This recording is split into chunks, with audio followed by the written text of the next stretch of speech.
All right, good morning, everybody. As was stated before, my name is Dr. Tiana Woolard. I am an affiliate postdoc with Howard University, and I've been working with Dr. Novak and other members of my team to increase planetary mission awareness and STEM identities among underrepresented communities.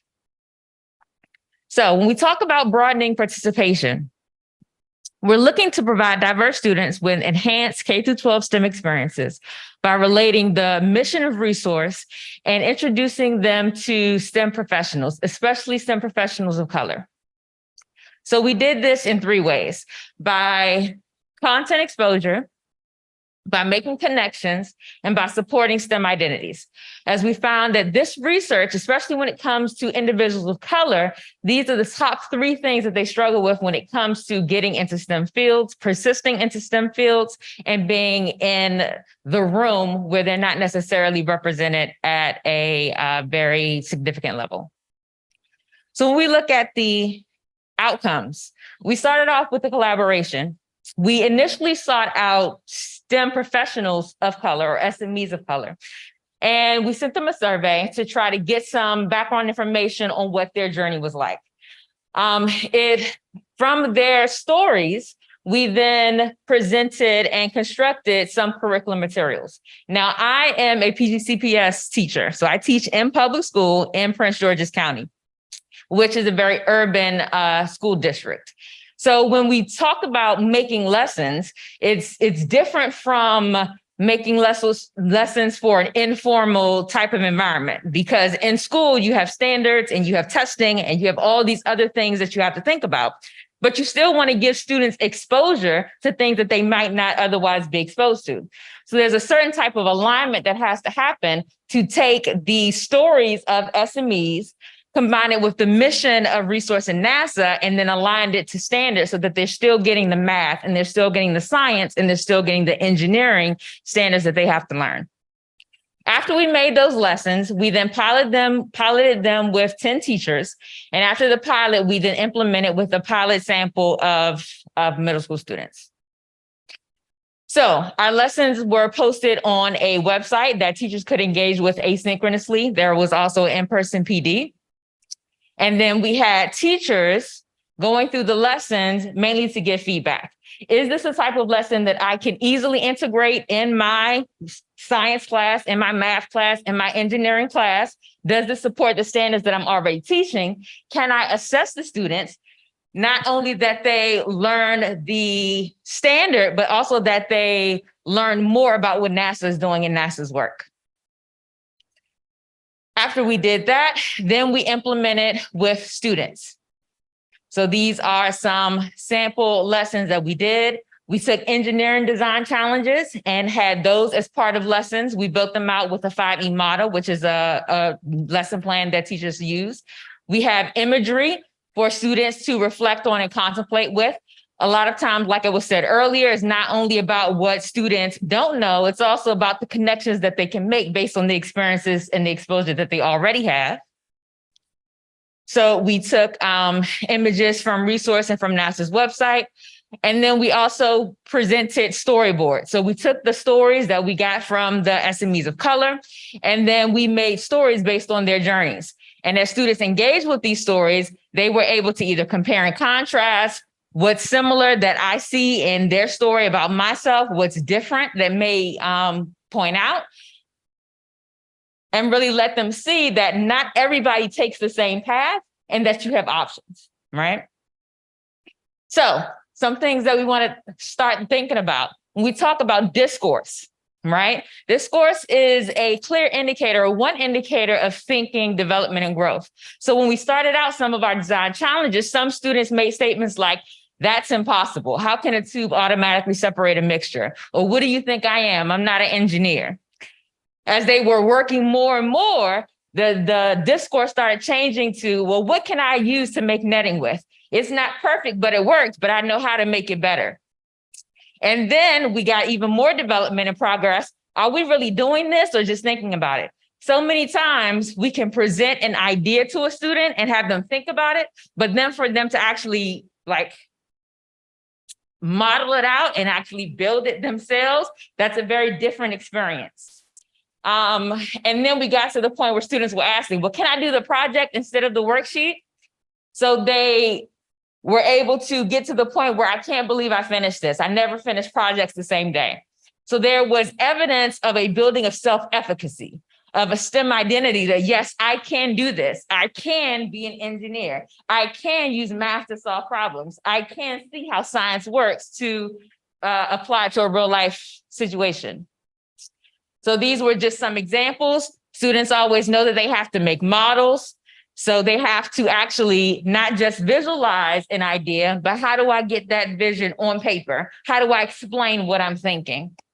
And then it goes to implementation.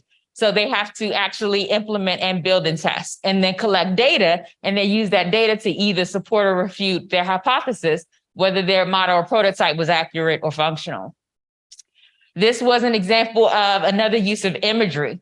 So a lot of times you can put an image before a student, and then you can kind of draw out what you're trying to teach them because they're very good at making connections. So using our logo for resource, one of the responses was they were curious because they wanted to know if in different planets, do they have the same resources but different materials, or do they have different resources? Which is a great question as a starting block for a discussion, right? Because this is part of what resource is doing. So it's not like what they're doing is so far from what these kids are able to understand and to contemplate. And when you start from questions that they've already gathered or already thinking about, it makes them that much more engaged. Some more examples of the storyboards, again, comparing and contrasting, which is again supporting literacy skills, right? Finding similarities and differences, also what scientists do. And then using their own images to convey their understanding of that SME's experience. So our preliminary findings, teachers and students of color gained increased awareness of several of resources missions. Engineering designs engaged and connected both the teachers and the students to support STEM efficacy and building STEM identities. The residual effects of the COVID pandemic and evolution of AI creates a demand for supplemental materials that are culturally relevant and performance-based. So as we're getting into like Chat GPT, you can't just give a student an assignment to write an essay, okay? Because Google will write that essay very, very quickly. So we have to think about beyond this, how can we assess students and really gauge what they know without kind of giving them ways to take advantage of shortcuts that technology can afford us. And so having these type of activities can fulfill that demand. And then we also saw that teachers require differing levels of support for implementations and lessons. So just like students vary in their developmental stages, even at the same age, teachers vary in their developmental level, even as adults. So some teachers were very, very independent. You can give them an idea, they can run with it, implement it, align it themselves. Other teachers needed a bit more support, so you needed to work with them a little bit more. That's based on developmental genre. So even when we're developing these types of resources, you have to also keep that in mind that even as adults, they need scaffolding. And then the second initiative that Resource also partnered with was cultivating STEM identities. They were working with a student group from McKinley Technical High School in DC with the Science Activation Team Planetary Reach program. It was done in parallel with the Great Lunar Expedition for Everyone program. And they implemented both of those programs in a public library through an after-school program. They provided unique access to planetary science to an urban community, also cultivating the planetary science identities of the participating high school students. Thank you.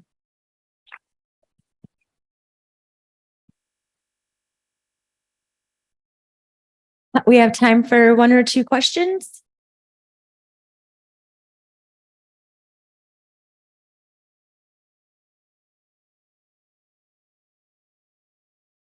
Hey, I'm Stephanie Henry from NASA Marshall. So I love the idea, everything you did. Is there a plan to scale this or make it reach more people? So the answer is yes. So those of you who may not know, but part of curriculum writing, you have an idea, you rough draft it out, you pilot it, poke your holes, as you say, make it, see how you can improve it. So we got feedback from teachers, and then we pilot with a group of students. We plan to expand to at least 5 students this coming school year. If you have schools that may be interested, please let me know, because we are looking for volunteers to pilot the programs, and that's in science, math, engineering, or computer science, or any CTE programs if you have those as well. Thank you. Very good question. Yes, here we have another question. Hi, Brian Day with NASA Survey. I'm particularly interested in your experience with an integration of the GLEE program and how that worked out for you. And is that something that you are planning to continue in your future implementations?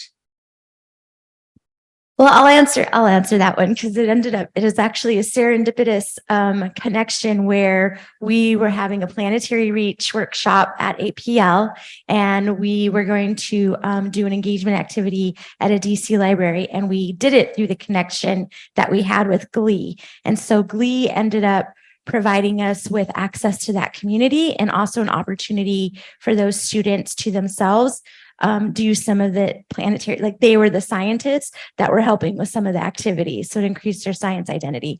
But I think the idea from that is the way that science activation and survey teams can work together. And so, we're always trying to find ways to do that. And this is just one example where we ended up being able to do that.